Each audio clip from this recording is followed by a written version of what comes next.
अस्सलामुअलैकुम वरहमतुल्लाहि वबरकातुहू। अज़ीज़ दोस्तों, साथियों, मैं मोहम्मद शहज़ाद ख़ान आप तमाम ही का अपने चैनल एसकेडिविज़न में खैर मकदम करता हूँ।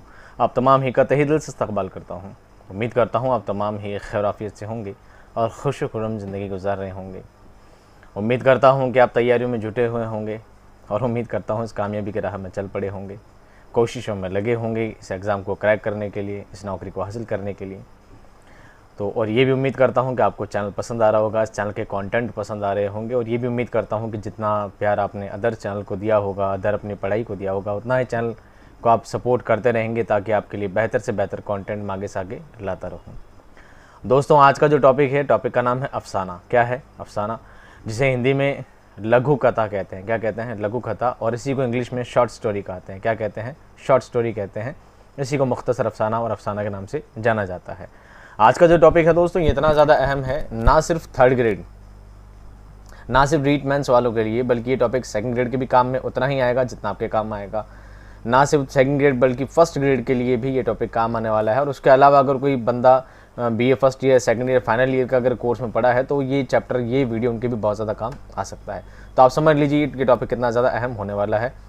देखा जाए तो बहुत आसान टॉपिक है, इसमें याद करने वाली चीज़ें ज़्यादा नहीं है। इसको बस एक बार दो बार अगर आप रिपीट करेंगे तो भी आपको सारी चीज़ें क्या हो जाएगी, याद हो जाएगी।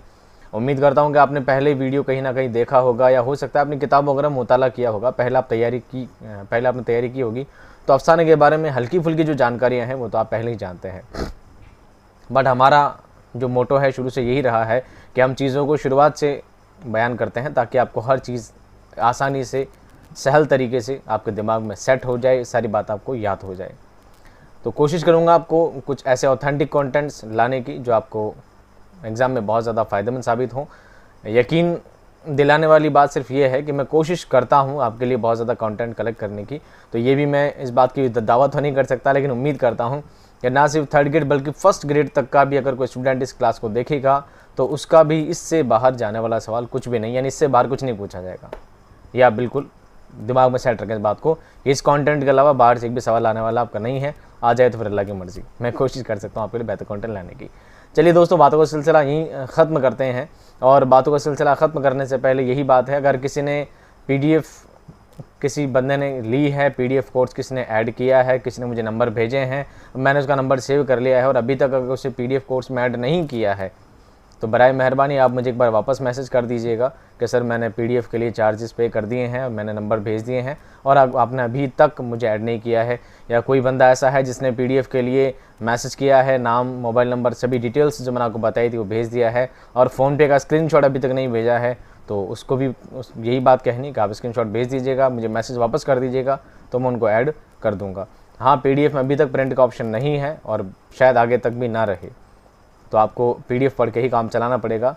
बस इतनी गारंटी है कि आपको जितना साफ़ सुथरा मेरे पीछे दिखाई दे रहा है, इतनी ही बल्कि इससे भी ज़्यादा साफ़ सुथरी आपको PDF मिल जाएगी। आप बआसानी उसको पढ़ सकते हैं। थोड़ा लाइट को डिम रखिएगा, बैकलाइट, फ्लैश लाइट जो होती है उसको थोड़ा डिम रखिएगा, आप आसानी से पढ़ पाएंगे, ऐसा कोई दिक्कत नहीं है। एक तरह का बहानेबाजी है। देखो, पढ़ता मैं भी हूँ, ऐसा नहीं कि मैं खुद टीचर हूँ मैं पढ़ता नहीं, मैं भी पढ़ता हूँ, मोबाइल से मैं भी पढ़ाई करता हूँ। इतनी ज़्यादा आँखें भी दर्द नहीं करती है। हाँ, किसी को बीमारी हो तो अलग बात है, किसी का चश्मा लगा हुआ हो तो वो अलग मैटर है, लेकिन हाँ, इतनी आंखें दर्द नहीं करती, आप चाहें तो पढ़ सकते हैं। फिर भी है तो आप क्या करें, PDF सामने रखें, पेपर पेन कॉपी लेकर बैठें और नोट करते जाएं।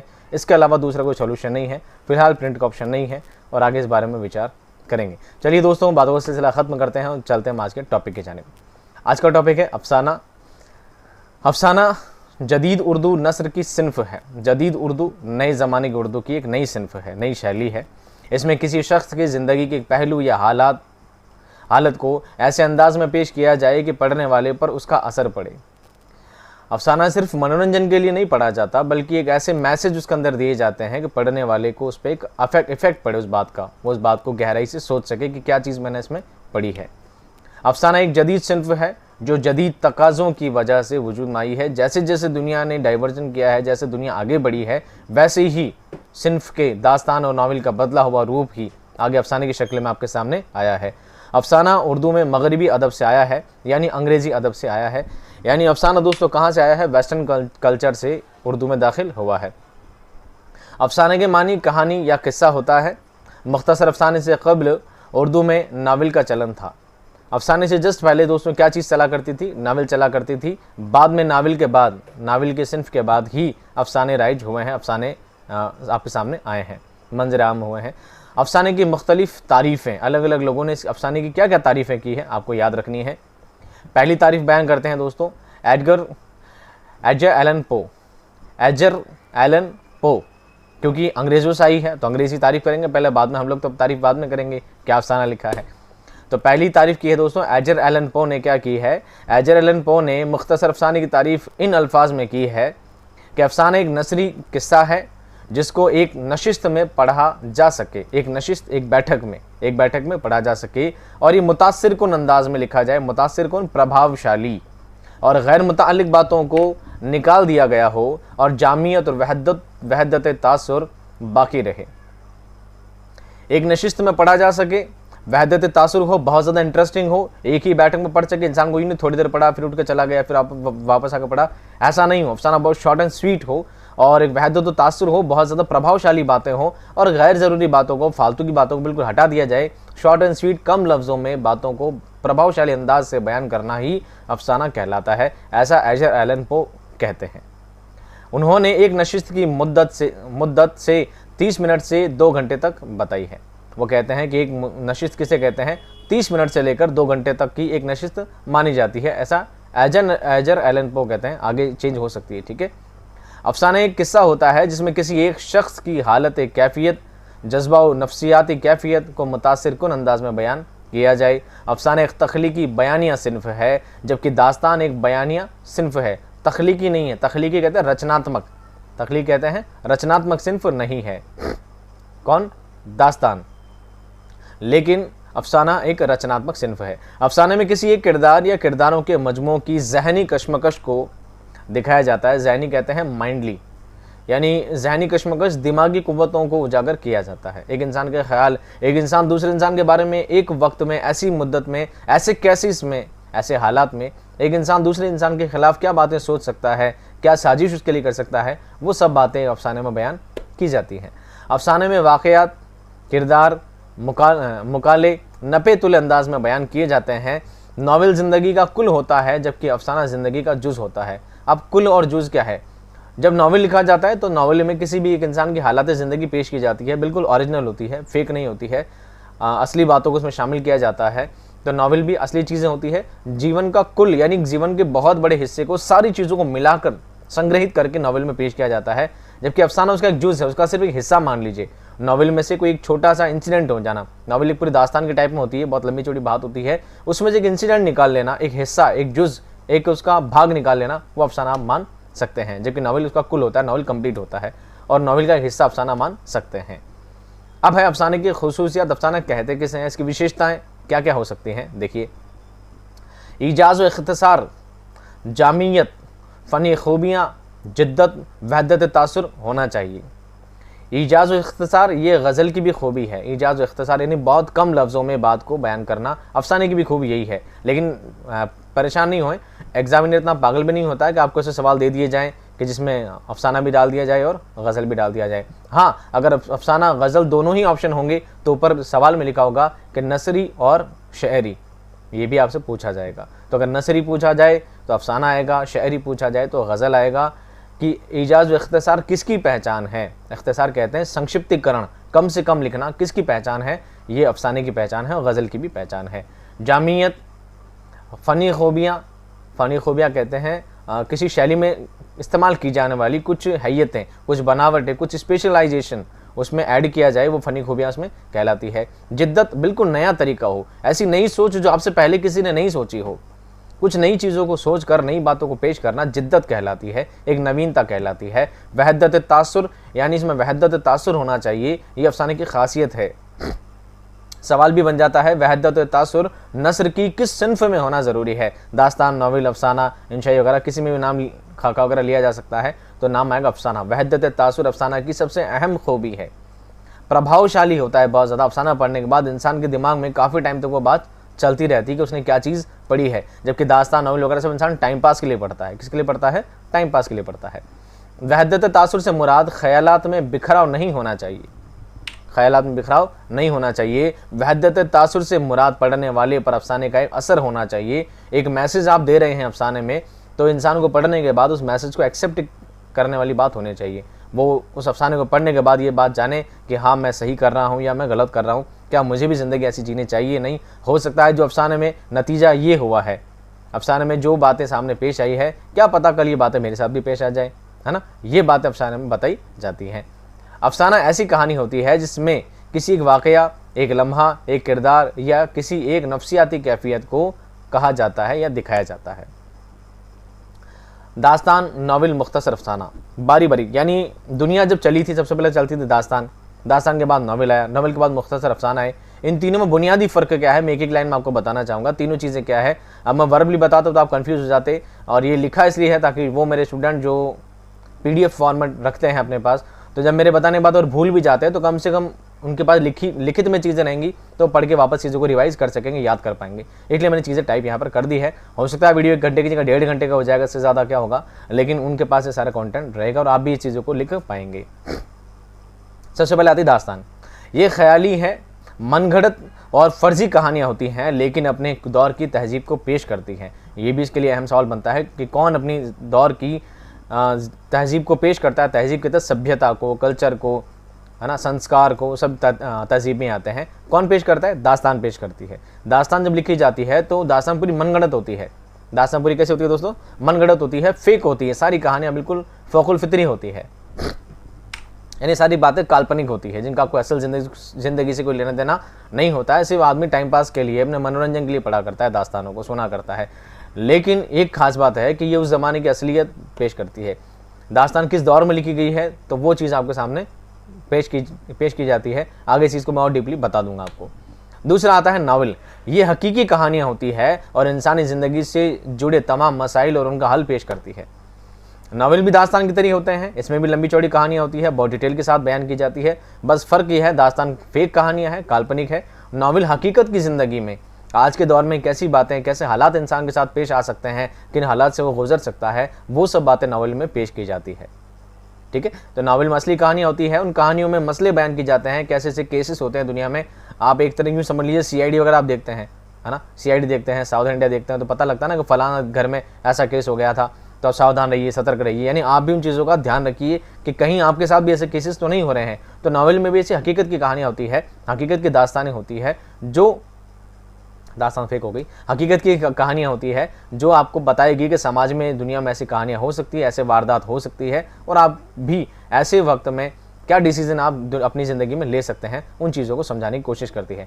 और आखिरी चीज़ है मुख्तसर अफसाना, जिसे लघु कथा, शॉर्ट स्टोरी भी कहते हैं। ये क्या होती है? ये महज एक कहानी होती है, सिर्फ एक कहानी, जिसमें ज़िंदगी से जुड़े हुए किसी एक वाक़े, एक लम्हे या एक पहलू को मुतासिरकुन अंदाज में पेश किया जाता है। यानी यूँ समझ लीजिए पूरी लंबी चौड़ी कहानी नहीं होती, इसमें पूरी लंबी चौड़ी कहानी नहीं होती है। बस इसमें यूँ समझ लीजिए किसी बात को, किसी एक इंसिडेंट को, किसी एक घटना को आपके सामने पेश कर दिया जाता है, किसी घटना को पेश कर दिया जाता है बहुत प्रभावी अंदाज से, बहुत ही प्रभावी अंदाज से।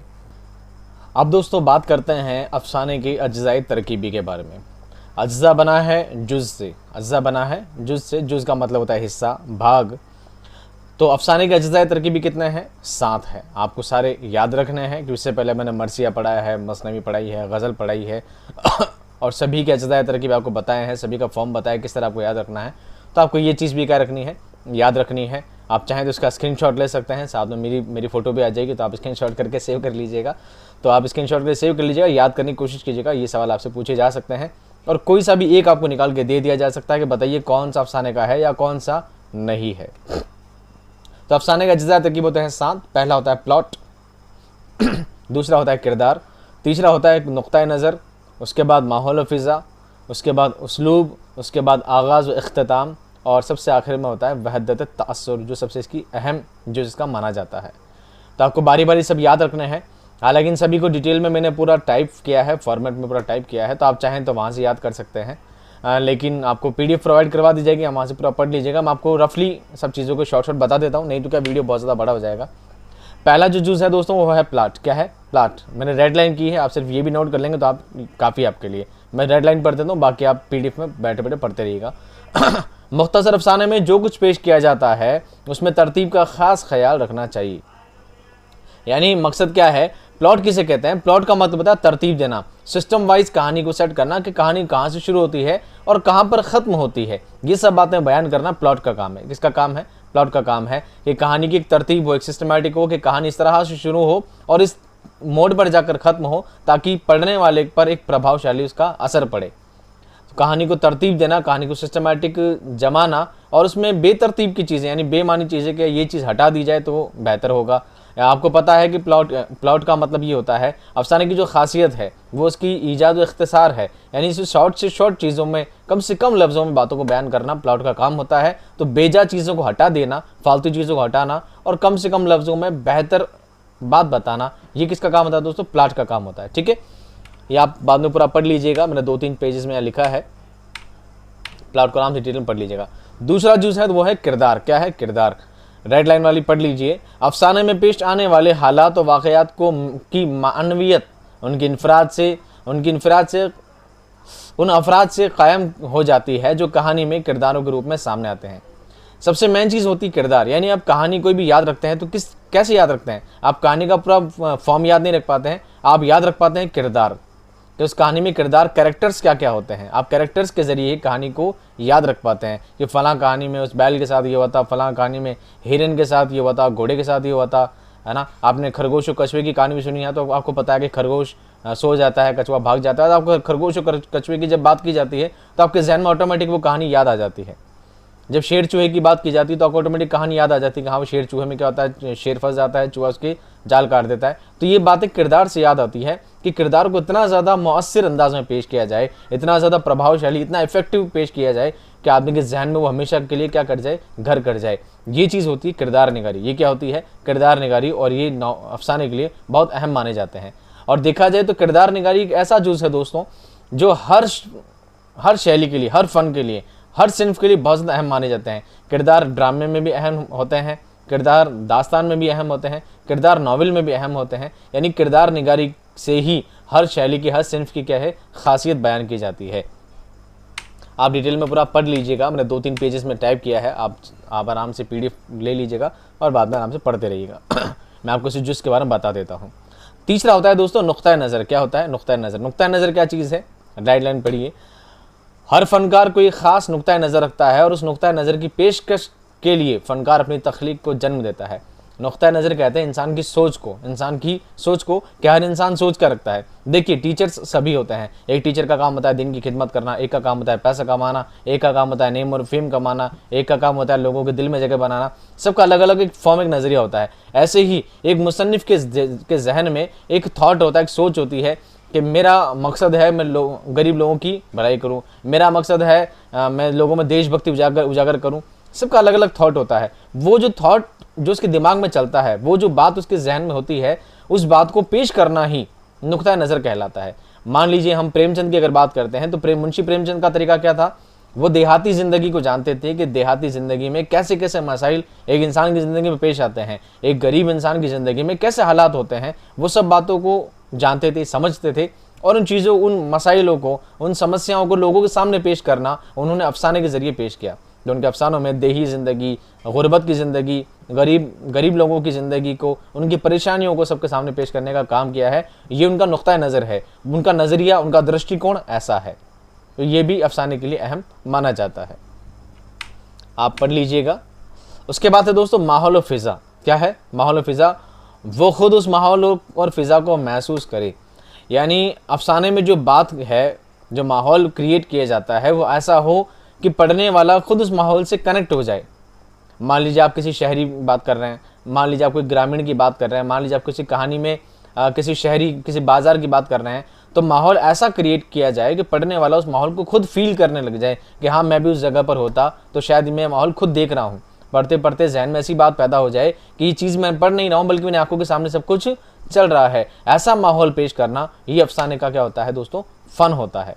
यानी माहौल ऐसा क्रिएट किया जाए, फ़िज़ा उसकी ऐसी क्रिएट की जाए, ऐसा बयान किया जाए कि पढ़ने वाला खुद उस चीज़ को महसूस करने लग जाए। यानी वो चीज़ें क्या ना हो, मौकुल फित्री ना हो, फ़ौकुल फित्री ना हो, काल्पनिक चीज़ें ना हो कि इंसान सोचता ही रहे यार ये क्या चीज़ है, ऐसा भी कुछ होता है क्या। अफसाना बिल्कुल फैक्ट टू फैक्ट लिखा जाता है। अफसाने का काम होता है लोगों तक एक बेहतर मैसेज, एक ग्रेट मैसेज पहुंचाने का। तो सब चीज़ें इंसान कनेक्ट करेगा तभी उन चीज़ों से रिकनेक्ट कर पाएगा। अगला जो है दोस्तों उस्लूब बयान। क्या है उस्लूब बयान, क्या है देख लीजिए। अफसाने का कैनवस बहुत छोटा होता है, इसलिए ज़रूरी है कि कम से कम लफ्ज़ों में ज़्यादा से ज़्यादा बात कह दी जाए। उस्लूब बयान का, उस्लूब का मतलब होता है ढंग, तरीका। चूँकि हर सिन्फ का अपना एक तरीका है, अपना एक पैटर्न है, अपना एक फॉर्म है। अफसाने का भी एक फॉर्म है। अफसाने का फॉर्म है शॉर्ट। क्या है, मुख्तसर अफसाना। नाम ही क्या इसका, मुख्तसर अफसाना, शॉर्ट अफसाना, शॉर्ट स्टोरी।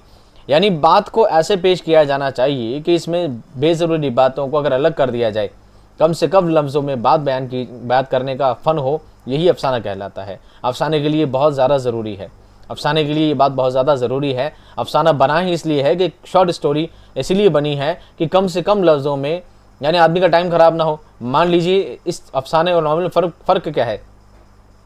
नावल में भी कहानी होती है, एक दास्तान होती है, ठीक है। आप उसको पढ़ने बैठोगे, इतना मोटा नावल होता है, डाइजेस्ट होता है इतना मोटा। आपने कुछ पन्ने पढ़ लिए, पढ़कर आप उठ के चले गए, फिर आप अपने दुनियावी काम में लग गए, फिर वापस आए, आप फिर खोल के बैठे, फिर कहानी से आप कनेक्ट करेंगे। आप बार बार उठेंगे, बार बार पढ़ेंगे, बार बार उठेंगे, बार बार पढ़ेंगे, तो आप उस चीज़ को कनेक्ट ही नहीं कर पाओगे। जब तक नावल आपका खत्म होगा, आपके दिमाग में सिर्फ कहानी रह जाएगी। अच्छा कहानी हुई थी क्या। जब तक मैं समझता हूँ आखिरी चीज़ों को पढ़ेंगे, आप शुरुआत की चीज़ें तो भूल ही जाएंगे कि आपने शुरू में चीज़ें पढ़ी ही क्या थी।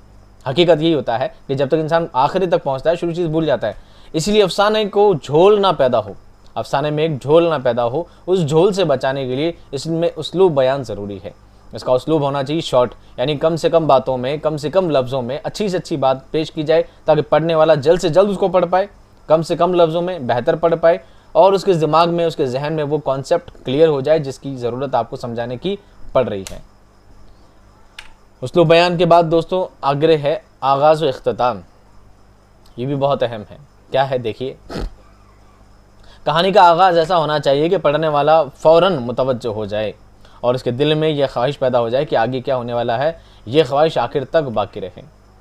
सस्पेंस जिसे कहते हैं ना, उसे आगाज़ इख्तिताम कहते हैं। कहानी का आगाज़ ऐसा होना चाहिए, स्टार्टिंग में ही लाइन ऐसी होनी चाहिए, पढ़ने वाला पढ़ते पढ़ते बोले यार क्या कहानी है, कहानी की शुरुआत ही कहाँ से हो रही है, तो वो फटाफट कनेक्ट हो जाए, उस सब बातों को भूल कर उसका दिमाग पूरा कहाँ चले जाए, कहानी में घुस जाए, वो खुद कहानी में खुद घुस जाए। ये होता है आगाज़ व इख्तिताम।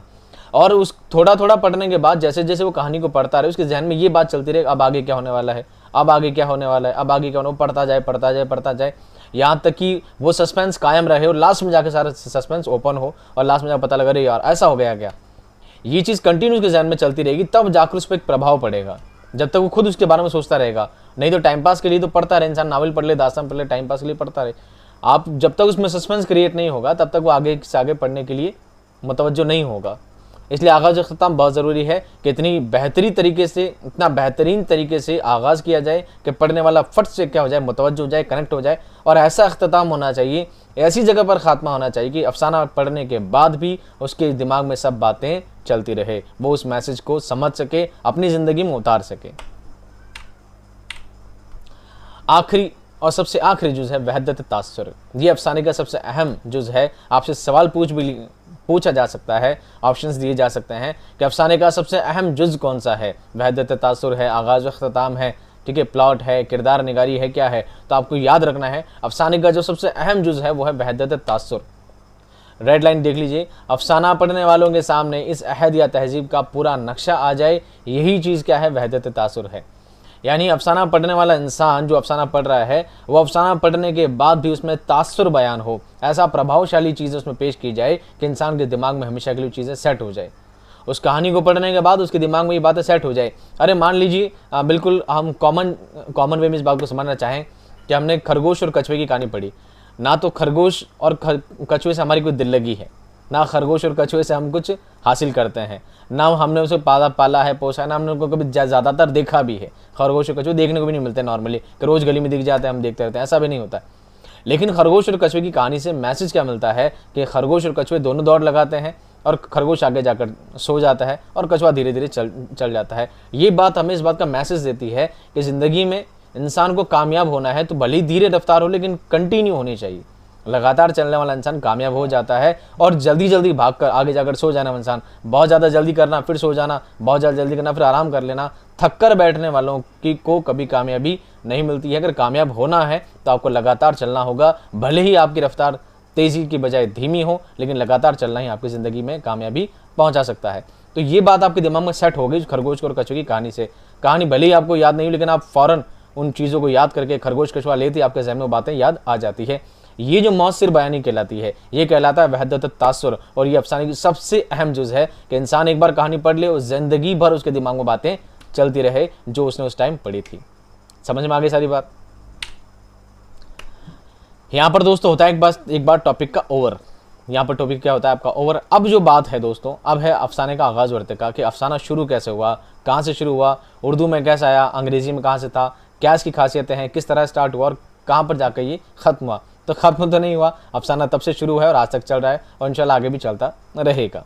तो अफसाने के बारे में क्या चीज़ें हैं, बहुत ज़्यादा अहम है। आइए बारी बारी उन बातों को पढ़ते हैं, समझते हैं। ठीक है, मुख्तसर अफसाना यानी शॉर्ट स्टोरी की इब्तिदा करने वाले वाशिंगटन इरविन है। कौन है दोस्तों? वाशिंगटन इरविन है। ये अमेरिका के रहने वाले थे। इसका मतलब अफसाना शॉर्ट स्टोरी सबसे पहले कहाँ स्टार्ट हुई थी, कहाँ से शुरू हुई थी? अमेरिका से। कहाँ से हुई थी? अमेरिका से। उन्होंने सबसे पहले 19वीं सदी में स्केच बुक लिखकर मुख्तसर अफसाने की इब्तिदा की। स्केच बुक नाम का अफसाना लिखा और वहाँ से अफसाने की क्या हुई है, शुरुआत हुई है। हालांकि सवाल पूछा नहीं जाएगा, पर फिर भी आप इसको याद रखें। ठीक है, इंग्लिश वाला याद नहीं, आपको ज़्यादातर उर्दू का पेपर है तो उर्दू की बातें पूछी जाएगी, पर फिर भी ये बुनियादी चीज़ें हैं, आपको जहन में रखना ज़रूरी है। हाँ, थर्ड ग्रेड सेकंड ग्रेड में अगर ना भी आए तो फर्स्ट ग्रेड में सवाल इससे पूछा जा सकता है, क्योंकि फर्स्ट ग्रेड का पेपर बहुत ही ज़्यादा डीपली पूछा जाता है। उनका कहना है कि मुख्तसर अफसाने को पढ़कर कारी के दिल पर एक खास कैफियत गुजर जाती है, यही अफसाना है। अगर अफसाना पढ़ने के बाद एक खास कैफियत उसके दिल में उतर जाती है तो यही क्या कहलाएगा दोस्तों? अफसाना कहलाएगा। इरविन के बाद, वाशिंगटन इरविन के बाद दूसरा जो नाम आता है वह है नेथनल हॉथॉर्न। नेथनल हॉथॉर्न ने अफसाने को आगे बढ़ाया। उन्होंने हुस्न बयानी और सन्नाई पर ज़्यादा तवज्जो दी और अफसाने के फ़न को मुश्किल बना दिया। अफसाने में बनावटी चीज़ों को ज़्यादा डाल दिया, बहुत ज़्यादा डीपली चीज़ें बयान कर दी और अफसाने में झोल पैदा होने के बाद अफसानों को ज़्यादा मुश्किल तरीन सिन्फ बना दिया। इनके बाद अफसाने की रिवायत को आगे बढ़ाने वाले नेथनल हॉथॉर्न के बाद कौन थे? एडगर एलन पो, जिनका नाम सबसे पहले मैंने आपको परिभाषा के रूप में बताया था। कौन है? एडगर एलन पो हैं। इन्होंने अफसाने के फ़न को आसान बनाया और वहदत तासुर को ज़रूरी करार दिया। इन्होंने कहा कि अफसाना बहुत आसान सिर्फ है, बहुत ही सरल तरीके से लिखा जा सकता है, लेकिन इसमें वहदत तासुर होना सबसे ज़्यादा ज़रूरी है। उर्दू में मुख्तसर अफसाने की इब्तिदा 20वीं सदी में होती है। कब होती है दोस्तों? 20वीं सदी में उर्दू में शुरू होती है। 19वीं सदी में कहाँ शुरू होती है? अमेरिका में शुरू होती है। उर्दू का पहला अफसाना निगार कौन है? इस बात में इख्तलाफ है। इस बात में क्या है? इख्तलाफ है, विरोध है।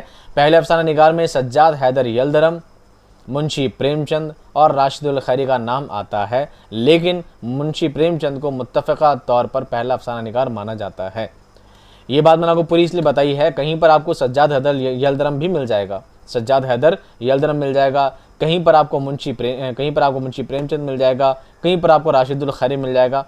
तीनों ही नाम आपको अलग अलग बुक्स में नाम आ सकते हैं, लेकिन ज़्यादातर मुत्तफ़िका तौर पे अहम जो नाम कलेक्ट किया गया है NCERT, RBSC सभी चीज़ों को मिलाकर मुत्तफ़िका तौर पे जो पहला अफसाना निगार माना जाता है वो मुंशी प्रेमचंद को ही तस्लीम किया जाता है। समझ में आ गई बात? इख्तलाफ है तीनों में, लेकिन मैन क्या है? मुंशी प्रेमचंद है। सज्जाद हैदर पहले अफसाना निगार तो नहीं है, लेकिन पहले रोमानवी अफसाना निगार ज़रूर है। आप कंफ्यूज करने के लिए पूछा जा सकता है कि पहले रोमानवी अफसाना निगार कौन है, तो हम रोमानवी लफ्ज़ तो भूल जाते हैं, हम क्या पढ़ लेते हैं? अफसाना निगार। क्या पढ़ लेते हैं? अफसाना निगार। नीचे ऑप्शन था प्रेमचंद, हम लगाते हैं टिक। क्या लगा देते हैं? टिक। लेकिन अब हमें क्या करना है? सवालों को डीपली और ढंग से पढ़ना है। पहला रोमानवी अफसाना निगार कौन है? सज्जाद हैदर यलदरम है। रोमानवी का मतलब होता है रोमांटिक। रोमानवी का मतलब रोमांटिक, रोमांस से भरपूर। उन्होंने सबसे पहले अफसानों में रोमानवी अंदाज को पेश किया और औरतों की मोहब्बत को अपने अफसानों का मौजू बनाया। रोमानवियत से मुराद जज्बाती आरजूमंदी है, यानी जज्बात में किसी चीज़ की आरजू करना ही क्या कहलाती है? रोमानवियत कहलाती है। रोमांस, रोमांटिक जिसे कहते हैं। ठीक है। सज्जाद हैदर यलदरम के अफसानवी मजमूए कौन से हैं? ख्यालिस्तान और दूसरा है हिकायात व एहसासात हैं। यलदरम के अहम अफसाने हैं जहाँ फूल खिलते हैं, एक मुगन्निया की अल्तिजा, कलवा पुत्रा, वीराने सनम खाने, मैं चाहता हूँ, काहिरा को देख, आईने के सामने, चिड़िया की कहानी वगैरह वगैरह। ये कौन है दोस्तों? सज्जाद हैदर यलदरम के अफसाने हैं। सज्जाद हैदर की रिवायत को आगे बढ़ाने वालों में नियाज़ फतेहपुरी, मजनू गोरखपुरी के नाम अहम है। इन लोगों ने भी रोमांटिक यानी रोमानवी अफसाने लिखे हैं। मुंशी प्रेमचंद को पहला बाकायदा या बाज़ाब्ता तौर पर, दोनों ही अफसाना निगार आपको माना जाता है। बाकायदा अफसाना निगार पूछे तो भी मुंशी प्रेमचंद है, बाज़ाब्ता पूछे तो भी मुंशी प्रेमचंद है। उन्होंने इब्तदा में इस्लाही पसंदी पर जोर दिया। इस्लाही पसंदी, त्रुटि सुधार, समाज सुधारक वाली बातें आपने पहले लिखी थी। ये अदब में मंसूबियत और उफादियत के कायल थे। दुनिया के अनमोल रतन उनका पहला अफसाना है जो 1904 में लिखा गया। अगर ये पूछा जाए कि उर्दू का पहला अफसाना कौन सा है तो आपको क्या नाम बताना है? दुनिया के अनमोल रतन। और कब लिखा गया था? 1904 में लिखा गया था। और 1907 में रिसाला आता था, ज़माना। कौन सा रिसाला आता था? ज़माना। उसमें शाया हुआ, जो कानपुर से निकला करता था। मुंशी दया नारायण निगम इसके एडिटर थे। किसके? ज़माना रिसाले के। उन्होंने सबसे पहले अफसानों में देहाती मसाइल और दही ज़िंदगी को, हालात को पेश किया। देहाती ज़िंदगी, ग्रामीण क्षेत्र की ग्रामीण चीज़ों को, गांव की चीज़ों को आपने पेश किया। गांव की समस्याओं को आपने अपने अफसानों का मौजू बनाया, विषय बनाया। 1908 में सोज़े वतन के नाम से उनका पहला अफसानवी मजमुआ शाये हुआ। पहला अफसाना कौन सा था? दुनिया के अनमोल रतन। पहला अफसानी मजमुआ कौन सा था? सोज़े वतन। कब शाया हुआ? 1908 में। लेकिन ख़ास बात क्या है वो देखिए, बाग़ियाना जज्बात और ख़यालात के इल्ज़ाम में इस रिसाले को नज़र आतिश कर दिया गया। और ये सवाल आ चुका है कि मुंशी प्रेमचंद का कौन सा अफसानवी मजमुआ नज़र आतिश कर दिया गया, यानी जला दिया गया? कौन सा? सोज़े वतन। क्यों? बाग़ियाना जज्बात, अंग्रेज़ों की खिलाफ बहुत कुछ लिखा था इसमें। अंग्रेज लोग गुस्सा हो गए, उन लोगों ने इसको आग लगा दी। इस मजमुए में 5 अफसाने शामिल थे जो अब नहीं है। प्रेमचंद को सख्त हिदायत दी गई कि बगैर कलेक्टर को दिखाए आप कुछ भी नहीं लिखेंगे, क्योंकि आप जो भी लिखते हैं बहुत बगावत वाली बातें लिखते हैं, विरोधी बातें लिखते हैं अंग्रेजों के खिलाफ। तो आज के बाद आप कलेक्टर को दिखाएंगे, उसके बाद ही आप आगे कुछ लिखेंगे। उन चीज़ों को बिना कलेक्टर दिखाए प्रकाशित नहीं की जा सकती। 1910 तक नवाब राय के नाम से लिखा करते थे। 1910 तक। हालांकि इनका असली नाम क्या था? बताओ कोई। चलिए आप बताएंगे, मैं ही बता दो, टाइम बहुत लगेगा। इनका असली नाम था धनपत राय। क्या था? धनपत राय नाम से भी लिखा है, नवाब राय नाम से भी लिखा है। लेकिन आपने प्रॉपर जो मुंशी प्रेमचंद के नाम से आपने कंटिन्यू लिखना स्टार्ट किया। 1910 तक तो आप नवाब राय के नाम से ही लिखा करते थे। दया नारायण निगम के कहने से मुंशी प्रेमचंद नाम से आपने लिखना शुरू किया। किनके कहने पर? दया नारायण निगम, जो रिसाला चला करता था उस रिसाले के एडिटर थे। रिसाला निकलता था ज़माना, उसके आप क्या थे? एडिटर थे, मुदीर थे उसके आप। प्रेमचंद के अफसाने, अहम अफसाने कौन से? 2 बार लिख दिया मैंने। अहम अफसाने कौन कौन से हैं याद रखें? सौतेली माँ, गिल्ली डंडा, बहुत ही शानदार गिल्ली डंडा, आप पढ़िएगा, क्लास 10th में है। सवेरा, सवा सेर गेहूँ, नमक का दारोगा, आपने पढ़ा ही होगा। जेवरात का डिब्बा, खून सफ़ेद, सत्याग्रह, बड़े घर की बेटी, नोक झोंक, पूस की रात, कफन, नजात, ईदगाह, बूढ़ी काकी, तुलुए मोहब्बत, 2 बैल और रोशनी इनके अहम अफसाने हैं, बहुत ही ख़ास। अब मैं समझता हूँ प्रेमचंद के तो बहुत सारे अफसाने आप लोगों ने पढ़े होंगे। गिल्ली डंडा आपने शायद पढ़ा होगा, सौतेली में आपने पढ़ा होगा, नमक का दारोगा पढ़ा होगा, कफन आपने पढ़ा होगा, ईदगाह तो हर बच्चे ने पढ़ा है, चिमटे वाली कहानी, हामिद का चिमटा मुंशी प्रेमचंद का है, और बड़े घर की बेटी, नोक झोंक, आपने सबने पढ़े होंगे। पूस की रात आपने कभी टीवी सीरियल्स वगैरह में देखा होगा। तो इस बहुत अहम है अफसाना निगारी में। अफसाना निगारी में प्रेमचंद का नाम जहाँ पर आता है ना, उससे ऊपर नाम किसी का नहीं आता। सर फहरिस्त पर नाम किसका आता है? प्रेमचंद का ही आता है। मुंशी प्रेमचंद ने अफसाना निगारी को सर फहरिस्त पर लाकर छोड़ा है। इतने ज़बरदस्त वाले अपने अफसाने लिखे हैं। अब मुंशी प्रेमचंद का अफसाने मजमूए कौन से हैं? आपको अफसाने अलग याद रखने हैं, अफसाने मजमूए अलग याद रखने हैं। दोस्तों ऐसी कोई शॉर्ट ट्रिक नहीं है कि मैं आपको घोल कर पिला दूँ और आपको याद हो जाएगा, ऐसा कुछ नहीं हो सकता। आपको या तो वीडियो बार बार देखना है, या आपको PDF लेकर आपको 2 बार 4 बार 5 बार रिपीट करना है, या आपको नोट डाउन कर लेना है। बार देखने पर ही आपको याद होगा। अफसाने याद करने की कोई भी शॉर्ट ट्रिक नहीं है। लेकिन हाँ, मुंशी प्रेमचंद का अफसाने मजमू है, थोड़ा आसान है, आपको याद हो जाएंगे। पहला सोज़े वतन, जिसको आग लगा दी गई थी, याद हो जाएगा। आखिरी है वारदात। आखिरी क्या है? वारदात। उस वारदात के बाद कोई वारदात नहीं हो पाई, आखिरी है वारदात। ठीक है, 14 टोटल थे, तो आपके 2 तो याद हो जाएंगे। बीच के हैं वो भी बहुत आसान है। प्रेम 25 अव्वल, प्रेम 25 दोम, प्रेम 25 अव्वल, प्रेम 25 दोम, याद हो जाएंगे। फिर प्रेम 32 अव्वल, प्रेम 32 दोम, 25 के 2, 32 के 2, याद हो जाएंगे।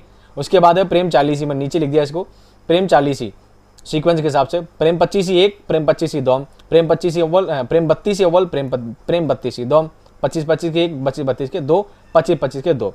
खा के परवाना, ख्वाब ख्याल, फिरदौस ख्याल, दो ख्याल में है, ख्वाब ख्याल और फिरदौस ख्याल। फिर है प्रेम चालीसी, क्या है प्रेम चालीसी, 25 32 फिर है 40, 5-6 तो ऐसे याद हो जाएंगे। फिर है नजात, फिर है आखिरी तोहफा, फिर है ज़ादे राह और है दूध की कीमत और आखिर में वारदात।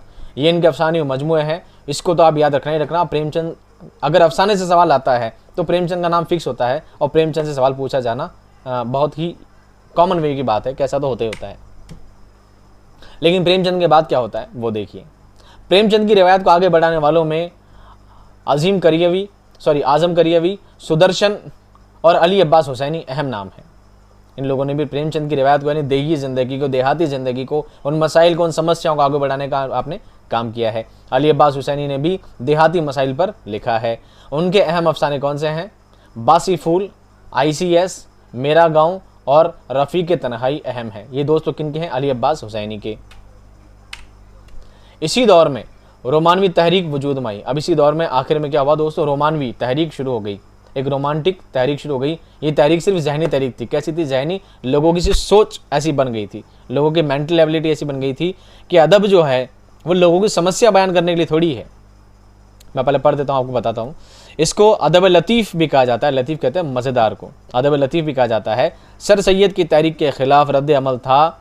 ये एक जहनी बगावत थी, जहनी मेंटल एबिलिटी थी, लोगों बगावत, विरोध था लोगों में। उन्होंने सर सैयद की इस्लाह पसंदी और तहकीक और हकीकत निगारी के ख़िलाफ़ लिखा था। इस तहरीक ने तमाम अदबी असनाफ़ को मुतासिर किया, गोया नज़्म हो या नसर, दोनों को ही क्या कर दिया? प्रभावित कर दिया। यानी ये लोग क्या कहते थे? अदब जो बना है वो तो टाइम पास के लिए बना है, इंसान को इंटरेस्टिंग मनोरंजन के लिए बना है, लोगों के मसले समस्याएं लेकर थोड़ी बैठा है। वो कहते हैं ज़िंदगी में वैसे दमेड़े बहुत हैं, तकलीफ़ें बहुत हैं, परेशानियां बहुत हैं, ऊपर से इसे रोने धोने वाली कहानियाँ लेकर बैठेंगे, दिमाग और ज़्यादा अपसेट हो जाएगा। तो अदब तो बना है रोमांस के लिए, रोमांटिक के लिए, हंसी मजाक के लिए। अदब इसलिए बना है, मनोरंजन के लिए बना है। तो ये लोग कुछ इस बात की बगावत पर उतर गए और प्रेमचंद के, सर सैयद के जो तहरीक निकली थी, हकीकत निगारी जो पेश करते थे, उनके खिलाफ हो गए थे। उनके क्या हो गए थे? खिलाफ हो गए थे। ऐसा नहीं है, बाद में लोग जुड़ भी गए थे, जब इनको पता लगा कि नहीं, सच्चाई यही है कि अदब किसके लिए बना है? अदब बना है दुनिया के मसले मसाइल को पेश करने के लिए। तो ये लोग बाद में ऐड हो गए थे। लेकिन फिलहाल एक बार तो ये लोग क्या हो गए? विरोधी बन गए थे। विरोध करने वाले में कौन थे? नाम देखिए। रोमानवी नज़्म निगार कौन से थे? सागर निज़ामी, अख्तर अंसारी और अख्तर शिरानी। अख्तर शिरानी को रोमानवी शायर भी कहा जाता है। ये मैं आपको पहले बताया नहीं है तो मैं आगे क्लास में बता दूंगा। अख्तर शिरानी को रोमानवी शायर भी कहा जाता है, आपके सिलेबस में भी है। रोमानवी अफसाना निगार कौन से थे? नियाज़ फतेहपुरी, उपेंद्रनाथ अश्क, अली अख्तर और कृष्ण चंद्र। कृष्ण चंद्र भी बहुत ज़बरदस्त नाम के, बहुत पायदार अफसाना निगार हैं। अगर अफसाना निगारी में अगर फर्स्ट नाम मुंशी प्रेमचंद का है तो सेकंड नाम तो कृष्ण चंद्र का ही आता है सबसे ज़्यादा। बहुत ज़्यादा अजीम अफसाना निगार हैं आप भी। ये भी पहले रोमानवी अफसाना निगार थे, बाद में ये हकीकत निगारी में आ गए थे। ये सभी बाद में तरक्की पसंद तहरीक से जुड़ गए थे, पहले विरोध करते थे। नियाज़ फतेहपुरी के अफसानों में खामोशी और सुकूत के बजाय हैजान और इज़्तिराब की कैफियत पाई जाती है। नियाज़ फतेहपुरी ने जो अफसाने लिखे हैं उसमें खामोशी, आराम, सुकून वाली बातें नहीं है, बल्कि क्या, एक बेचैनी सी, एक इज़्तिराब, एक अचंभित, आश्चर्यजनक चीज़ों को वो क्या करते हैं? पेश करते हैं। इनके अफसानों में निगारिस्तान, बहारिस्तान, एक शायर का अंजाम, शिहाब की सरगुज़िश्त, सहरा का गुलाब, मोहब्बत की देवी, ज़ाहिर मोहब्बत और कुर्बान गाह, ये क्या है? अहम है। हिजाब इम्तियाज़ अली ताज भी रोमानवी अफसाना निगार रहे हैं। 1930 के बाद उर्दू में रूसी, फ्रांसीसी और अंग्रेज़ी के अफसानों का तर्जुमा किया गया। अब अफसाने खुद लिखने के बजाय क्या किया? बाहर के अफसाने ला कर क्या किया है? उनका ट्रांसलेशन भी किया गया है 1930 के बाद। 1932 में अंगारे के नाम से 10 कहानियों का एक मजमूआ शाये हुआ। 10 कहानी यानी 10 अफसाने समझ लीजिए, अफसाने कहानी की बात है, अफसाने भी कहानी होती है। अंगारे नाम का कब हुआ था दोस्तों? शाये हुआ था 1932 में हुआ था। इसमें 10 कहानियाँ थी और 10 कहानी किस किस की थी ये भी याद रखो, जिनमें सज्जाद ज़हीर की 5 कहानियाँ थी, अहमद अली की 2, महमूद ज़फ़र की 1 और रशीद अहमद के 2 अफसाने यानी 2 कहानियाँ शामिल थी। तो 5 और 2 7, 1 8 और 2 10, टोटल 10 कहानियाँ इसमें शामिल थी। इन कितनी कहानियाँ थी? मुंशी प्रेमचंद और अंगारे अफसानवी मजमूए की अफसाना निगारी को जिस जगह लाकर छोड़ा जिस जगह लाकर छोड़ा है वहाँ से तरक्की पसंद अफसाना निगारों ने अफसाने को एक नई जहत दी और अफसाना निगारी में अवामी मसाइल को पेश करने का जरिया बनाया। सबसे पहले मुंशी प्रेमचंद ने अवामी मसाइल को सामने लाने का काम किया है। दुनिया में क्या मसले मसाइल चल रहे हैं, गरीब लोगों की ज़िंदगी कैसा आ रही है, किन परेशानियों को, किन तकलीफ़ों को झेलते हैं, उन सब बातों को पहले पेश किया। फिर उसके बाद अंगारे शाया हो गया, अंगारे में भी कहानियाँ सारी ऐसी थी। तो उसके बाद जो अफसाना निगारी जहाँ पर पहुँची ना, उसके बाद फिक्स हो गया कि अफसाना निगारी सिर्फ इस बात के लिए लिखी जानी चाहिए कि लोगों की परेशानियाँ, उनके मसले मसाइल, उनकी समस्याओं को उजागर करना चाहिए। एक नई जहत मिली, एक नई राह मिली उनको लिखने के लिए।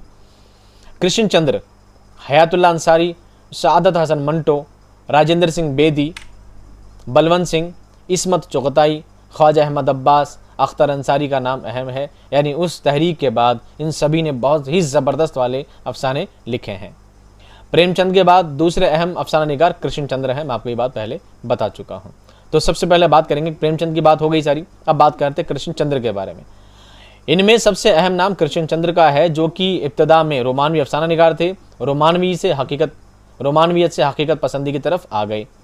उन्होंने 1936 में लिखना शुरू किया था। कब शुरू किया दोस्तों? 1936 में लिखना शुरू किया था। इनके अफसानों में कश्मीरी रोमानवी फ़ज़ा है, जिसमें वहाँ की झील, नदी नाले, पहाड़, उनकी खूबसूरत मंजर कशी की है। यही वजह है कि उनको मंजर कशी में महारत हासिल है। मंजर कशी में क्या है? महारत हासिल है। मंजर कशी का मतलब ये होता है दोस्तों, आप यूँ समझे कि किसी कहानी में लिखा होता है कि मध्यम मध्यम हवा चल रही थी, रात का मंजर था, बहुत ही सुनसान इलाका था, दूर दूर तक किसी की आवाज़ नहीं आती थी। उन पहाड़ी घाटियों में, उन मंजरों में ऐसा लगता था, ऐसा महसूस होता था कि देखकर खौफ होता था। तो उन चीज़ों को ऐसे बयान करना कि आदमी कनेक्ट करते करते ऐसे सोचने लगे वो सब चीज़ें अपनी आंखों से देख रहा है, पढ़ नहीं रहा है बल्कि देख रहा है। तो ये मंजर कशी कहलाती है। इसमें कृष्ण चंद्र को महारत हासिल थी।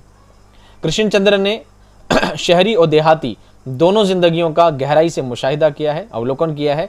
ये उसकी खूबी जानते हैं कि ये बेरहम दुनिया की किस तरह इंसानों के ख्वाबों को चकनाचूर करती है। ये बेरहम दुनिया इंसानों के ख्वाबों को चकनाचूर कर देती है, और ये बात कृष्ण चंद्र बहुत अच्छी तरह से जानते थे। फिर चाहे वो शहरी ज़िंदगी हो, चाहे देहाती ज़िंदगी हो, एक इंसान की ज़िंदगी को ये बेरहम दुनिया कितना चकनाचूर कर देती है, कैसे हालात तक पहुंचा देती है। इन दिनों एक स्टूडेंट का मैसेज भी आया था कि सर मैं इन दिनों बहुत ज़्यादा परेशान हूँ कुछ ऐसे प्रॉब्लम्स को लेकर। तो जानता हूँ कि इंसान के जो सपने होते हैं, जो अरमान होते हैं, जो आरजुएं होती है, दुनिया उन सपनों को कोई कदर नहीं करती है। दुनिया आपकी चाहतों की, आपकी ख्वाहिशों की कोई कदर नहीं किया करती है। आपको अपनी ज़िंदगी बनाने के लिए खुद को ही बड़े से बड़े फैसले लेने होते हैं, और ये बात कृष्ण चंद्र बहुत अच्छी तरह से जानते थे। ना सिर्फ जानते थे बल्कि उनको इस निज़ाम से भी सख्त नफरत थी जो किसानों, मजदूरों और गरीबों की आरजुओं को कुचलते थे।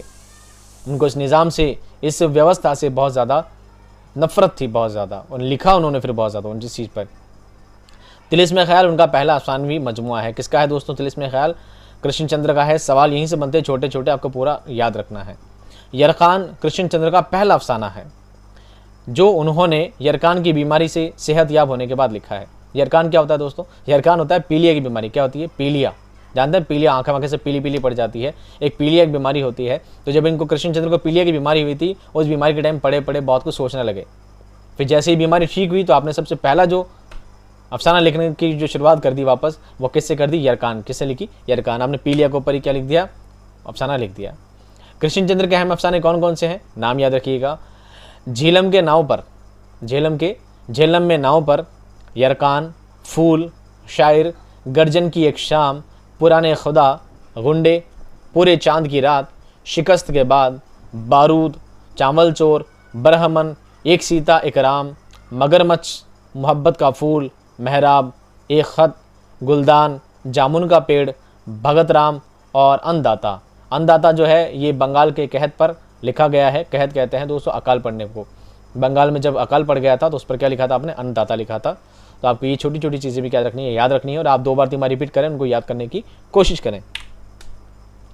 हालांकि इतने सारे अफसाने हैं और इतने सारे अफसाने मजमूए हैं, आप पढ़ते पढ़ते सब क्या हो जाएंगे, सारे मिक्स हो जाएंगे, सारी खिचड़ी दिमाग में बन जाएगी। कृष्ण चंद्र के अफसानवी मजमूए कौन से हैं ये भी याद रखें। तिलिस्म ख्याल, नज़ारे, ज़िंदगी के मोड़ पर, अन्नदाता, एक गिरजा, एक खंदक, अजंता से आगे, आधे घंटे का खुदा, हम वहशी हैं, दिल किसी का दोस्त नहीं, मैं इंतज़ार करूँगी, यूक्लिप्स की डाली, यूक्लिप्स फूल को कहते हैं। हाइड्रोजन बम के बाद 2 फरलांग लंबी सड़क, बहुत शानदार मजमून है, पढ़िएगा आप इस अफसाने को। बालकनी, कालू भंगी, महालक्ष्मी का पुल, गर्जन की एक शाम, टूटे हुए तारे, हुस्न हैवान, ये सभी आपके क्या है दोस्तों अफसानवी मजमू है। इसके बाद दोस्तों नाम जो आता है वो है राजेंद्र सिंह बेदी। राजेंद्र सिंह बेदी सरदार जी हैं और पंजाब की हालत को आपने बयान किया है। इनके बाद राजेंद्र सिंह बेदी का नाम अहम है, उनका लहजा धीमा और चेखव से मुमासिल है। अब चेखव कौन है? आपने एक ना मजमून पढ़ा होगा, एक अफसाना पढ़ा होगा, ए लेटर ऑफ गॉड। क्या पढ़ा होगा? ए लेटर ऑफ गॉड नहीं पढ़ा होगा तो आपने पढ़ा होगा खुदा के नाम खत, कि एक बंदा होता है जो एक चिट्ठी लिख देता है, चिट्ठी लिखता है कि मेरी फसल चौपट हो गई है, ए खुदा मैं बर्बाद हो चुका हूँ और मुझे 100 रुपये बाई पोस्ट मास्टर के लिख कर भेजिएगा, मुझे पैसे भेजिएगा। कहानी पढ़ी होगी ना। ये कहानी दोस्तों लिखी है Anton Pavlovich Chekhov. Anton Pavlovich Chekhov बहुत शानदार अफसाना निगार हैं। उन्होंने ये कहानी लिखी थी और काफ़ी सारी किताबों में शामिल है। खुदा के नाम खत उन्होंने लिखा है, लेटर ऑफ गॉड, इसको खुदा के नाम खत के नाम से उर्दू में भी शामिल किया गया, तर्जुमा किया गया है। तो इनका लहजा बिल्कुल किसके जैसा है? बिल्कुल चेखव के जैसा है। तो मैंने बता दिया चेखव कौन है, एंटोन पाव्लोविच चेखव इनका पूरा नाम है। उनसे मुमासिल, उनके जैसा ही है, बिल्कुल धीमापन है लेकिन बातों में बहुत ज़्यादा गहराई है, बातों में बहुत ज़्यादा गहराई है। उन्होंने घरेलू ज़िंदगी के छोटे छोटे मसाइल को अपने अफसानों में, मैंने इंसानों कर दिया, सॉरी यार, अफसानों का मौजू बनाया है। क्या बनाया है दोस्तों? अफसानों का मौजू बनाया है। राजेंद्र सिंह बेदी के अफसाने कौन से हैं? दानव दाम, भोला। भोला आपको पढ़ना है तो वो 10th क्लास की क्लास में मिल जाएगा, मैंने वीडियो बना रखा है इसका, बहुत शानदार अफसाना है भोला। गरम कोट, कोख जली, लाजवंती, अपने दुख मुझे दे दो, बहुत शानदार अफसाना है। कितना ज़बरदस्त तरीके से बातों को बयान करते हैं। ये आप अपने दुख मुझे दे दो पढ़ के देखिएगा, आपको बहुत अच्छा लगेगा। यूट्यूब पे कहीं ना कहीं आपको मिल ही जाएगा। पान शाब, 10 मिनट बारिश में, गरहन, रहमान के जूते, अगवा, तुलादान, लंबी लड़की, चमन, तलछट, आग, बिल्ली का बच्चा, चेचक के दाग, गीता, दरक्षंदा उनके कामयाब अफसाने हैं राजेंद्र सिंह बेदी के। अब राजेंद्र सिंह बेदी के अफसाने में मजमू कितने हैं दोस्तों? 6। कितने हैं? 6। नाम देखिए, दानव दाम 1939 में, ग्रहण, कोख जली, अपने दुख मुझे दे दो, हाथ हमारे कलम हुए और मुक्ति बोध 1982 में। ये इनके सारे क्या हैं दोस्तों? अफसानवी मजमूए हैं। उसके बाद अगला नाम आता है दोस्तों हयातुल्लाह अंसारी का। किसका नाम आता है? हयातुल्लाह अंसारी का। उन्होंने हिंदुस्तान की माशी बदहाली और समाजी पस्ती के वाक़यात और किरदारों को अपने अफसानों का मौजू बनाया है। इनके किरदार फितरी और जीते जागते नजर आते हैं, यानी यूँ समझ लीजिए किरदार निगारी में हयातुल्लाह अंसारी को महारत हासिल है। मंजर निगारी में किसको है? कृष्ण चंद्र को है। हयातुल्लाह अंसारी के अफसाने कौन कौन से हैं? आखिरी कोशिश, अनोखी मुसीबत, 2.5 सेर आटा, सहारे की तलाश, कमज़ोर पौधा, भरे बाजार में, माँ बेटा, भीख। भीख आपको देखना है, प्लेलिस्ट मिल जाएगा 10th क्लास में। बहुत शानदार अफसाना। एक लड़की होती है, बहुत गरीब होती है, बहुत ही ज़्यादा भिखारी होती है और एक पहाड़ी पर चढ़ जाती है और फिर बाद में उसको मना कर देता है रखने के लिए 5-7 बच्चों को। और ये बहुत ज़्यादा दर्द भरा अफसाना है भीख, हयातुल्लाह अंसारी का है। 12 बरस, शुक्रगुजार आँखें, बाद उनके फ़न के उम्दा नमूने हैं। 2.5 सेर आटा और भीख उनके नुमाइंदा अफसाना है। मैंने कहा ना भाई उनका क्या है? नुमाइंदा, बहुत ख़ास अफसाना है, बहुत ही ज़्यादा दर्द छुपा है। एक छोटी बच्ची होती है, उसके साथ 4-5 बच्चे होते हैं और उनको ले लेकर दर दर भटकती है, तो उसकी ज़िंदगी क्या होती है, ऐसी बातें इसमें बयान की गई है। हयातुल्लाह अंसारी के अफसानवी मजमूए कौन से हैं ये भी देख लीजिए। हयातुल्लाह अंसारी के अफसानों का पहला मजमुआ है अनोखी मुसीबत, 1939 में शाया हुआ। कौन सा है? अनोखी मुसीबत। दूसरा है भरे बाजार में, तीसरा है शिकस्ता कंगूरें और चौथा है ठिकाना और 5वां है खलास। क्या है? खलास। हयातुल्लाह अंसारी का नावल लहू के फूल एक अहम नावल है जो 5 जिल्दों में शाया हुआ है। आपसे पूछा जा सकता है हयातुल्लाह अंसारी का कौन सा नावल है जो 5 जिल्दों में शाया हुआ है? वह लहू के फूल। कौन सा है? लहू के फूल। इस नावल पर 1970 में साहित्य अकादमी का अवार्ड दिया गया था। किसको? हयातुल्लाह अंसारी को। अब बात करते हैं सुहेल अंसारी की। एक लाइन में है, उन्होंने प्रेमचंद की रिवायत पर चलते हुए बिहार के किसान और मजदूरों को अपने अफसानों का मौजू बनाया है, विषय बनाया। बिहार के राजेंद्र सिंह बेदी ने, पंजाब के और मुंशी प्रेमचंद ने सभी के। एक नाम है दोस्तों सादत हसन मंटो, इसके ऊपर तो मूवी भी बन चुकी है। सादत हसन मंटो बहुत अहम शख्सियत है, बहुत ज़्यादा कहते हैं बहुत कम जिए, बहुत कम उम्र थी इनकी, कम उम्र में इनका इंतकाल हो गया था, बहुत कम लिखा है लेकिन जो भी लिखा है ज़बरदस्त लिखा है, जो भी लिखा है ज़बरदस्त लिखा है। उन्होंने ऐश व इशरत और मुसर्रत में पड़े हुए लड़का लड़की, तवाइफ और समाज के गिरे हुए लोगों को अपने अफसानों का मौजू बनाया है। लड़का लड़की जो बिल्कुल कहते हैं ना, फहाशी में डूबे पड़े हैं, मदमस्त हो रखे हैं, दुनिया की फिक्र नहीं है, ना जाने किन हुड़दंग में पड़े क्या कहते हैं अपनी ज़िंदगी बसर कर रहे हैं, ऐसे लोगों को, तवाइफ़ों को, समाज के गिरे हुए तबकों को आपने अपने मजमून का क्या बनाया है, विषय बनाया है, अपने अफसानों का विषय बनाया है। उन्होंने बड़ी बेबाकी, बिल्कुल निडरता के साथ और जुर्रत के साथ ऐसी किरदार निगारी की है कि किरदार निगारी के बादशाह कहलाए। किरदार निगारी क्या कहलाए? बादशाह कहलाए। कौन? साद हसन मंटो। लेकिन इनके अफसानों की हकीकत और यानियत और फहाशी तक पहुँच गई है।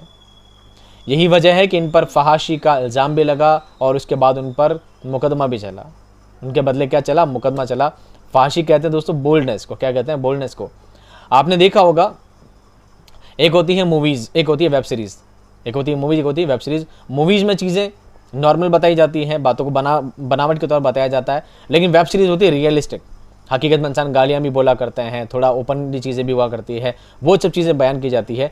तो बताइए वेब सीरीज़ क्यों थिएटर में नहीं आ पाती? सेंसर पास क्यों नहीं करता? इसलिए नहीं करता, उसमें बोल्ड चीज़ें ज़्यादा है, उसमें बोल्डनेस थोड़ी ज़्यादा है, इसलिए वो चीज़ें आम नहीं हो पाती है। तो यही बात मंटो की भी है। मंटो ने चीज़ों को रियल बयान किया है कि हकीकत में दुनिया ऐसी ही है।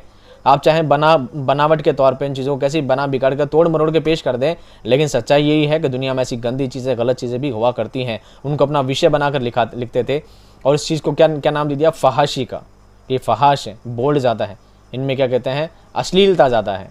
फहाशी कहते हैं अश्लीलता, उनकी चीज़ों में अश्लीलता ज़्यादा है, इसलिए उन पर केस लगा दिया गया। उन पर क्या हो गया? केस लगा दिया, मुकदमा चला उनके ऊपर।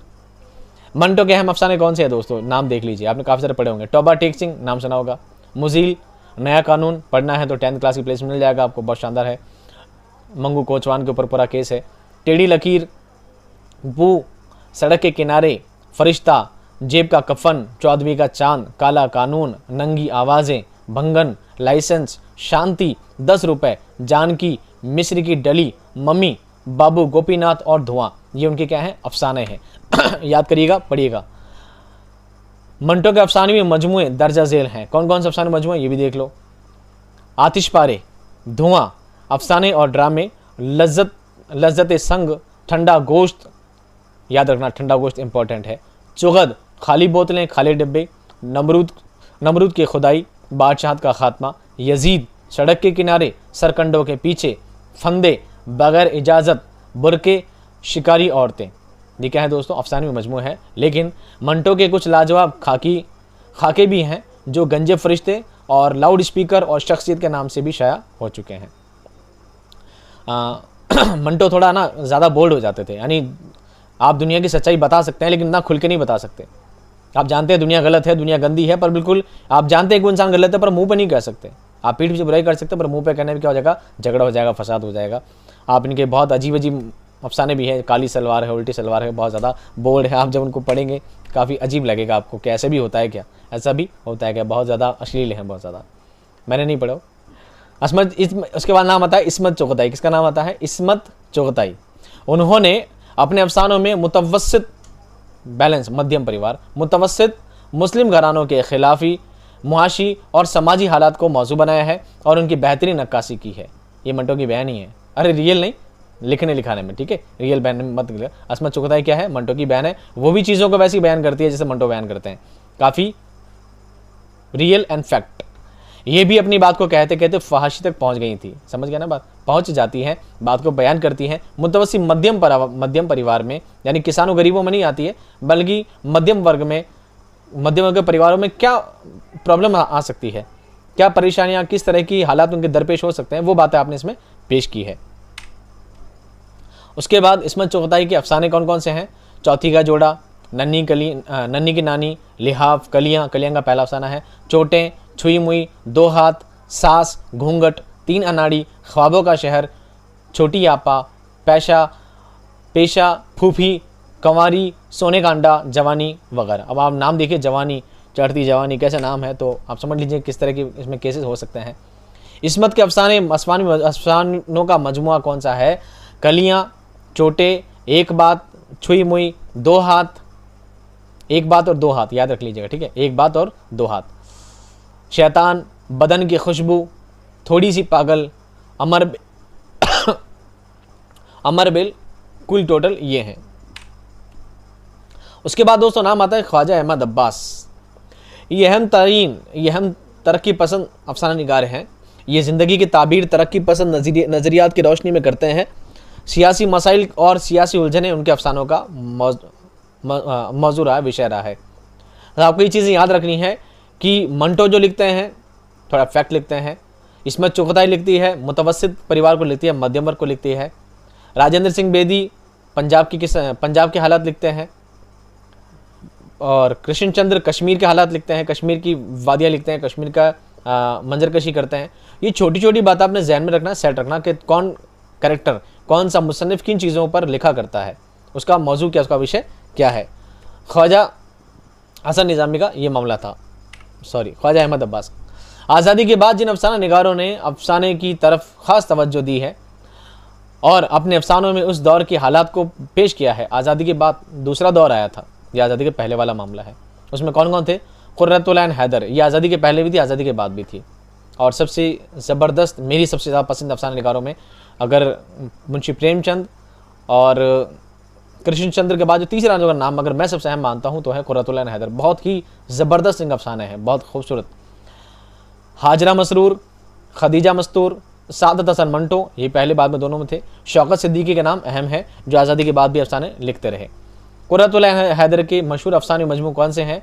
सितारों के आगे 1947 में, शीशे का घर 1954 में, पतझड़ की आवाज़ 1966 में, रोशनी की रफ्तार 1982 में, जुगनुओं की दुनिया 1990 में। ये कुर्रतुल ऐन हैदर के अफसानवी मजमूए हैं। और इन कुर्रतुल ऐन हैदर के मशहूर अफसाने कौन से हैं आप पढ़िएगा, आपको बहुत पसंद भी आएंगे, काफ़ी से मैं बताऊँगा आपको। इसमें मशहूर अफसाने हैं हुमायूं, रक्स शरर, दजला बदजला, यम बा यम, अवध की शाम, बर्फबारी से पहले, जहाँ फूल खिलते हैं, हाउसिंग सोसाइटी, रोशनी की रफ्तार, पतझड़ की आवाज़, जिला निसाब वतन, जहाँ कारवां ठहरा,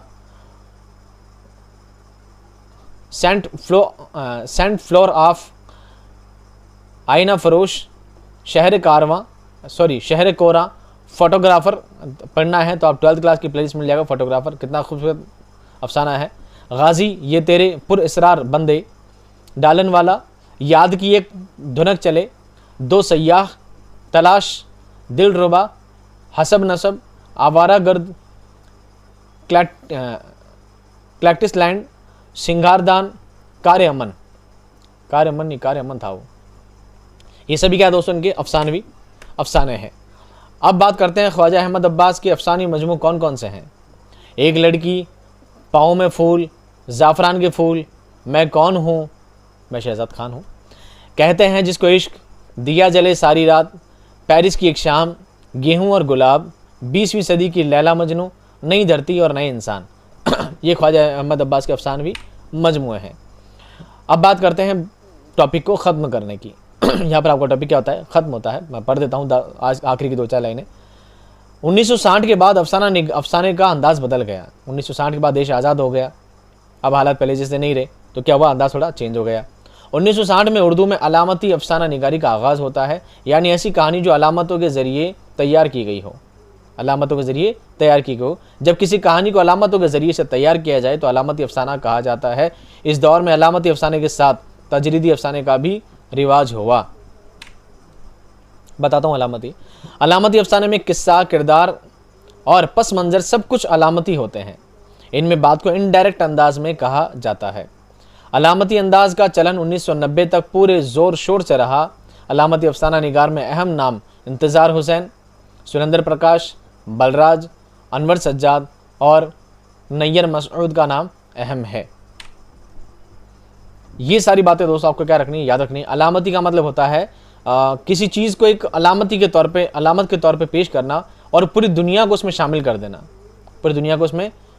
देना। इस वक्त मुझे इसका नाम याद नहीं आ रहा, बब्बू है, भुट्टो है, ऐसे कोई है,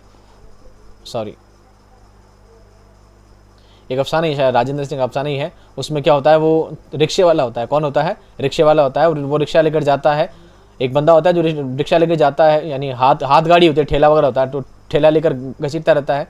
और घसीटते उसको याद आती है बात कि मैं कितना गरीब हूँ, मेरा बाप कितना गरीब था और मैं ऐसा गरीब हूँ, मेरी औलाद भी गरीब रहेगी, क्या मेरी पूरी ज़िंदगी ऐसी निकल जाएगी? क्या मेरी मदद कोई करेगा नहीं, उसके मन में ख्याल चलते रहते हैं और वो क्या एक जगह रुक जाता है मन में सोचते सोचते, तो उसके पीछे बहुत बड़ा ट्रैफिक लग जाता है, बहुत बड़ा ट्रैफिक लग जाता है। तो अलामती तौर पर बताते हैं कि ट्रैफिक लगने से बहुत लोग रुक जाते हैं, बहुत लोग रुक जाते हैं। कोई बच्चे स्कूल जाते हैं वो रुक जाते हैं ट्रैफिक लगने से, कोई बहुत बड़ा नेता मीटिंग में जाने वाला होता है, कोई फौजी अपने काम पे जाने वाला होता है, कोई अफसर अपने ऑफिस जाने वाला होता है, वो सभी लोग रुक जाते हैं। तो बाद में अफसान अलामती तौर पे कहते हैं कि मानिए उस रिक्शा वाले के रुकने से पूरी दुनिया रुक गई। तो हकीकत में बयान क्या करना चाहते हैं, बयान ही करना चाहते हैं कि एक मजदूर तबका अगर दबता जाएगा, मजदूर तबका, गरीब तबका दबता जाएगा, तो ना सिर्फ गरीब तबका दबेगा बल्कि पूरी दुनिया रुक के रह जाएगी।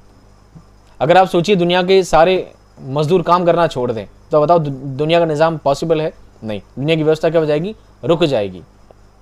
ऐसी ही बातों को क्या कहते हैं? अलामती कहते हैं। क्या कहते हैं? अलामती, यानी बातों को एक इंसान को बताना कुछ और है और निशानदेही किसी और चीज़ की करनी है, वही अलामती अफसाने कहलाते हैं।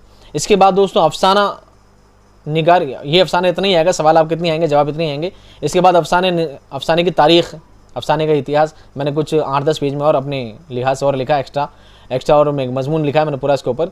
तो ये मैं जिनको PDF दूंगा वो बैठ कर आराम से पढ़ लेंगे इसको। आपके लिए इतना पढ़ना जरूरी नहीं। 1 2 3 4 5 6 7 8 9, रुक कैसे गया, 9 10 एक पेज में है। टोटल 72 पेजेस के अंदर है और ये आप 10 एक पेज बाद में पढ़ लेना, आपकी ये भी काम आएंगे, कहीं ना कहीं इनसे भी सवाल हो पूछा जा सकता है। उम्मीद करता हूं दोस्तों इतना लंबा चौड़ा टॉपिक आप समझ में आ गया होगा, पसंद आया होगा। अगर वीडियो पसंद आया तो वीडियो लाइक जरूर कर दिया कीजिए। लाइक करने से पैसे कुछ नहीं लगते हैं, बस एक मोटिवेशन मिलता है, अच्छा लगता है वीडियो बनाना। और कमेंट्स में आप अपनी बातें लिखते रहिए। आपको जो भी क्यूरीज आती है, जो समस्याएं आती है, आप मुझे ज़रूर बताइएगा। मैं कोशिश करूंगा आपके लिए बेहतर से बेहतर वीडियो और बनाते रहने की। इसके अलावा भी आपके लिए जो क्यूरीज हो, जो सवाल हो, कमेंट बॉक्स में मुझसे ज़रूर पूछिएगा। मैं हमेशा तैयार रहूँगा आपके जवाब देने के लिए। मिलता हूँ दोस्तों एक नए टॉपिक के साथ, एक नए वीडियो के साथ, शानदार कंटेंट के साथ। तब तक खुश रहिए, आबाद रहिए। खुदा हाफिज़।